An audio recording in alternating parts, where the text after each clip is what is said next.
La Chinook, on s'en va au pays de Normand Lamour, s'il te plaît. Il nous reste 2 chroniqueurs avant de débouler vers le set de VJ de notre invité. J'ai très hâte qu'on s'y sauce. J'étais ignorant sur le sujet avant. J'ai pas peur de vous le dire. Et puis, avec tout cela, en me regardant les mains, j'ai bien vu mes veines qui sont très apparentes sur mes mains. Dans mon cas, je n'avais plus de doute en ce qui concernait la sorte de mon caractère. Comme je vous le disais, je me trouve bien ignorant. Mais Normand, qu'est-ce que t'es? Après leur dire là, quand je suis allé pour la première fois dans une grande bibliothèque, Normand, serais-tu après capoter? Je vais pas leur dire une affaire pareille. Ils vont se le dire, c'est bien certain. Qu'ils vont regarder et se dire. Regarde-le! Il se pense pire qu'il est. Il se déprécie. Oh, shit, man, c'est drabe, là. C'est aride. Est-ce que je parle avec Florence, s'il vous plaît? Oui, c'est moi-même. Hey, salut, Florence. Allô? On va reprendre l'activité de la semaine passée qui nous a un petit peu sauté d'en face. Cette fois-ci, tu nous retournes dans la comté pour les aventures de Bigoudi Boucle Brune sans interruption. Exactement. Alors, ça s'intitule Bigoudi Boucle Brune et l'arrivée à Cille-Comble. Cessez d'être des moutruches. Vous devez aller au fond des choses. Qui vous dit que les gens veulent votre bien? Le gouvernement veut vous contrôler. Ils nous observent. Ils savent.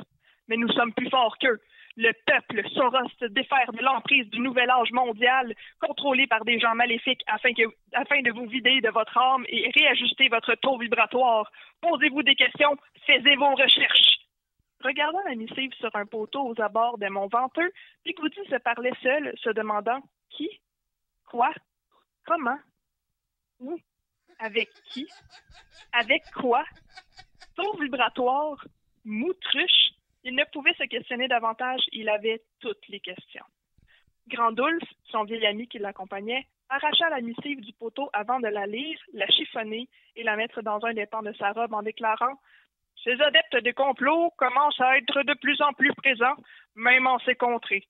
Si jamais vous lisez des missives comme celle-ci, mon cher Bigoudi, je vous recommande de les arracher et de les brûler dans un grand feu. Cela joindra l'utile au chauffage. » Le gros las, l'elfe qui les accompagnait, leur déclara d'un ton fatigué « Faut continuer, sinon on va manquer de dîner. Chez le carré, vous aurez droit à des lames basses, mais pas que. Vous aurez droit à des bagels Saint-Via Fairmont, les meilleurs, du fromage en crème, du saumon elfique, le meilleur, les dernières framboises de la saison, quelques fraises avec de la crème fouettée au sirop de bouleau, le meilleur, un pain elfique au fromage et aux fines herbes, de la soupe aux légumes de saison et quinoa, de la dinde aux épices et aux fines herbes, de la soupe aux légumes, des choux de Bruxelles au bacon et aux noix, des patates douces en purée, ainsi que des à côté d'épinards, carottes et topinambours avec coulis à la menthe, le meilleur.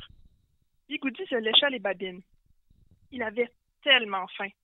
Ils avaient marché depuis bien longtemps, et tellement longtemps après avoir dit au revoir au ranger paladin Laurent Gorme du Vernier Tardif. C'est alors que Grandulf s'arrêta soudain. « Je crois que nous sommes suivis, » dit-il alors alarmé.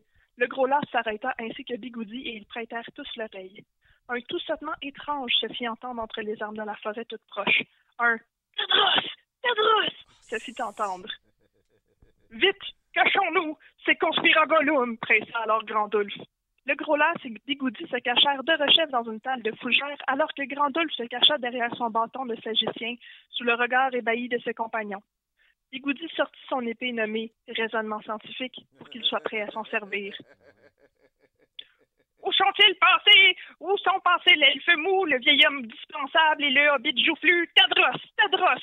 Mon précieux compte Facebook! Tadros! Tadros! » Puis un homme de haute stature, à la barbe blanche et au regard vide, s'avança derrière Conspira Gollum. Il regarda les environs avant de dire « Finalement, avez-vous trouvé votre chemin, mon cher Conspi?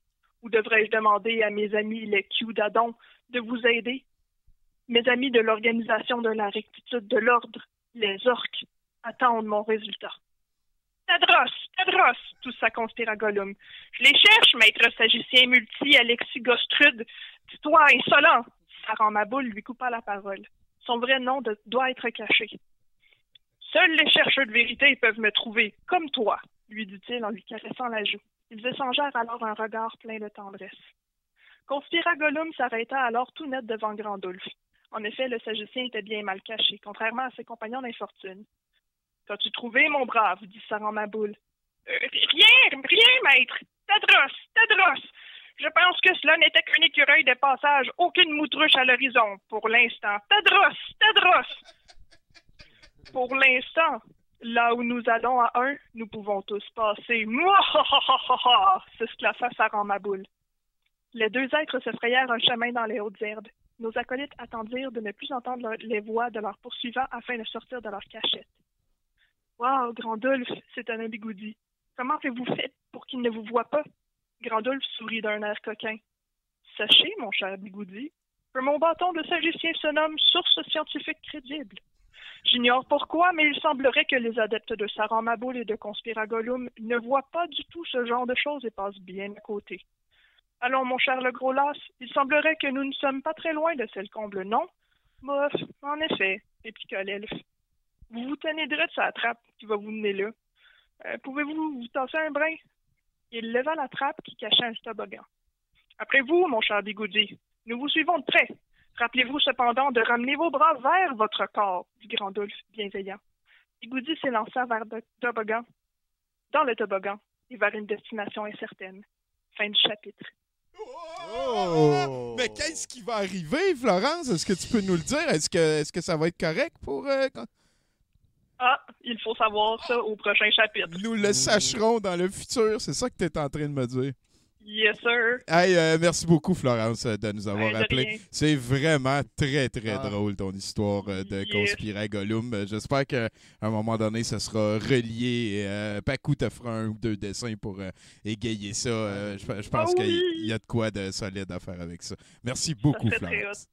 De rien, fait plaisir. Hey, bonne semaine, on s'en jase dans le futur.